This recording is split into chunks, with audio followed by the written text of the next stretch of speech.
Aizliegts vienošanās iepirkumos ir būtiskākā konkurences tiesību problēma Latvijā.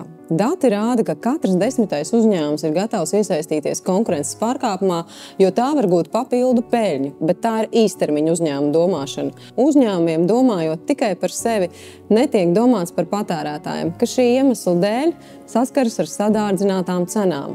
Vai tu zini, kādas vienošanās uzņēmumu starpā ir aizliegtas? Savā starpā konkurējoši uzņēmumi nedrīkst vienoties par cenām, tirgus sadali vai dalības nosacījumiem iepirkumos. Konkurences tiesībās to sauc par dalību kartelī, kur sods var būt līdz pat 10% no iepriekšējā gada apgrozījuma un izslēgšana no turpmākas dalības iepirkumos uz 3 gadiem. Nemazāk svarīgi, karteļa gadījumā arī uzņēmuma labā reputācija tirgu ir zudusi. Savukārt vertikālās attiecībās esoši uzņēmuma ražotājs un izplatītājs vai vairumtirgotājs un mazumtirgotājs, piemēram, nedrīkst vienoties par fiksētu tālāk pārdošanas cenu.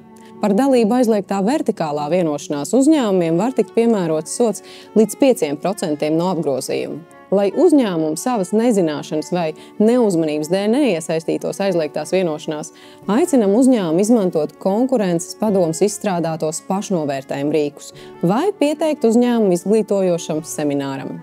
Savukārt, ja pārkāpums jau ir veikts, aicinam atzīties pirmajam, izmantojot konkurences padomes iecietības programmu. Ja redzi vai zini negodīgus uzņēmumus, ziņo mums, to var izdarīt arī anonīmi.